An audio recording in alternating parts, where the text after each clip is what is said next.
Yo ho ho da mafia. Ladies and gentlemen, that was not a dream on Sunday. That was not a dream whatsoever. Our beloved Buffalo Bills are 7-2 for the first time since 1993.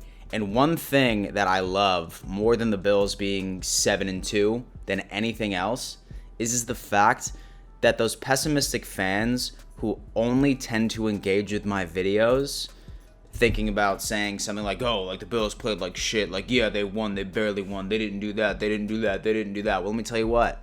None of them will be engaging with this video whatsoever today unless it is to eat crow.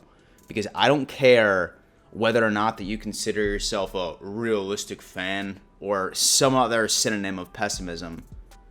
You have nothing bad to say about this team's performance on Sunday. And that is absolutely nothing. And we're going to get into that, guys. This is my report card video for week 9. Spoiler alert, I'm about to be giving out a lot of A's because at the end of the day, our Buffalo Bills dominated each and every single facet of that ball.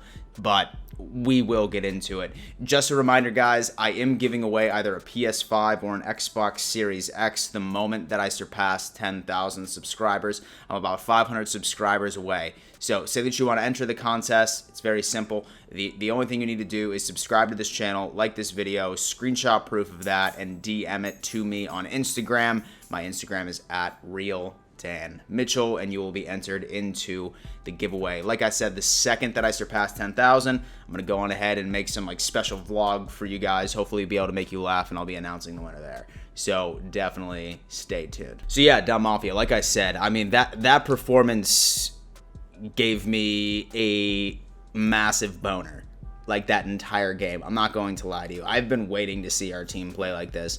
So starting off with the offensive side of the ball, I mean, how can you give them anything less than an A? I mean, realistically, Josh Allen becomes, the first quarterback in history ever to throw for over 400 yards, 4+ total touchdowns, and 0 interceptions twice in a single season. There's only like 4 other quarterbacks. I'm pretty sure it's Manning, Mahomes, Brady, and Breeze, and they've only done that twice in their career, let alone in one season. Josh Allen absolutely balled. In my opinion, this was the best game of his career, even surpassing last year's Dallas game, and I would say even better than the Miami Dolphins game that he had this year. The kid went out there and looked absolutely immaculate. And the offensive line, while Josh Allen did get sacked a couple of times, you need to give them credit because they were absolutely banged up.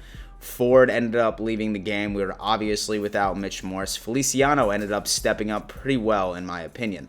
Like I said, Josh Allen did get sacked a couple of times, but I mean, I think with what the offensive line had to work with, they ended up doing their job. The receivers, once again, absolutely dicing up that secondary in Seattle. I'm pretty sure y'all remember the theme of last week during the Seahawks preview week. I kept on saying, like, the Buffalo Bills are about to dice up the secondary. Their DBs are not scary whatsoever. Jamal Adams will be a non-factor. I mean, he made a play or two, but, I mean, realistically, he was. Our receivers were making them look absolutely stupid. And it also helped the fact that Josh Allen was legitimately spreading the ball around, sharing the damn wealth with all of his damn playmakers. I mean, I don't think anybody would have expected that Gabe Davis, Croft, and Isaiah McKenzie would be the 3 receivers or the 3 playmakers that actually go on ahead and reach it to the end zone. I certainly didn't, but John Brown, Stephon Diggs once again doing their job. Stephon Diggs becoming the leading receiver in not only catches, but also in receiving yards total. This offense is absolutely scary, and their performance that they put out on that field was absolutely immaculate. Some people might say, you know what, I wish we ran the ball a little bit more, but at the end of the day, guys, we really didn't need to. I've said this before, we were a pass-first team, and what helped us was the fact that the city of Buffalo had 0 wind. It was warm outside, and we all know that Josh Allen absolutely balls out when the weather conditions are prime, and that's why I'm even more excited to watch him play in a damn dome next week. Like I said, hate to reiterate, the Buffalo Bills offense gets a giant fat A. All right, so now it's going to have to come down to the Buffalo Bills defense. Now, we all know that if there was any cause to any stress-induced migraine this season, it would have to do with our defense. And prior to this game, I legitimately was at an all-time high of anxiety, especially after learning that Matt Milano was going to be placed on the IR and not going to be playing while we face most likely the best offense in football until this Sunday when the Bills prove them wrong. I was nervous. I thought that AJ Klein was absolutely going to get burned all day. I thought that we were just going to see stuff like that. I thought that Russell Wilson was going to quote-unquote cook. But no, ladies and gentlemen, the Buffalo Bills actually ended up doing their job. I think we finally ended up finding our identity. I mean, teams at the end of the day, they're going to score points on us. We're not going to see that type of point differential like we saw in 2019. But it's clear that the Buffalo Bills' defensive identity is waiting for that big play. And the Buffalo Bills had several damn big plays. I mean, there's not many times where you can get Russell Wilson to get picked off twice. There's not many times where you see Russell Wilson to fumble twice in a game, let alone both of those occurrences happening the exact same game. Somebody tweeted out something before the game, and it was really interesting, and I forgot who tweeted, so if you're watching this, thank you so much. I'm sorry I didn't include it in this video, but somebody tweeted out that this was the first game all season where we had all of our starting DBs healthy and able to play, right? You had Levi Wallace, Trey White, Poyer, Micah Hyde. And I mean, honestly, ladies and gentlemen, we definitely saw some type of resemblance of 2019 as far as the turnover department was concerned. It was very nice. For so long, we were thinking that our defensive line could not get pressure, and that was the reason why our secondary was struggling thus far. Granted, our defensive line finally, holy hell, was getting pressure on the damn quarterback, causing him to make mistakes that gave the Bills some great momentum the entire game. Our secondary looked absolutely amazing.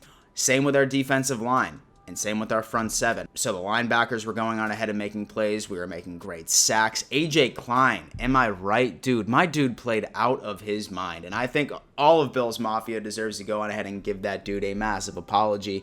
I mean, granted, this could just be one game. Who knows? I mean, I think everyone has one ball-in game each and every single time of their career, but holy hell, if that is the case, AJ, I am so happy you picked this game against the Seattle Seahawks to make this happen. Guys, I really think that while I don't think our defense will be back to 2019 form, at least until we get a healthy Matt Milano back, I like the steps that we're taking. I think that these new pieces are finally starting to gel with McDermott's ideology of how to run a defense. I see that Tremaine Edmonds had a ball-and-ass game too. I mean, maybe he woke up in the morning, he was just like, holy hell, my shoulder's like 90-95%. I mean, if Edmonds can go on ahead and look like that guy that we sent to the Pro Bowl last year, sign me up, guys. Like, this defense was very exciting. And if you can beat the Seattle Seahawks with that defense, then that is a damn good sign. We're going to have yet another test next week once we go up against the Arizona Cardinals. So we're going to have to see how that entire thing does play out. So yeah, Don Mafia, thank you so much for tuning in to yet another edition of Weekly Report Card, also known as the Don Mafia Report. Don't forget to sign up for my contest. I'm really looking forward to giving away an Xbox Series X and a PS5. And be on the lookout for a bunch more videos this week. You will see a return of weekly picks with me and Sparkles. You will go on ahead and you will see a preview to the Arizona Cardinals game, a Fan v Fan live stream, the AFC East Roundtable, which will be on somebody else's channel. I'll let you guys know. And yeah, that's about it, guys. Definitely stay tuned, subscribe, like this video, and before I let you go, always remember, let's go Buffalo.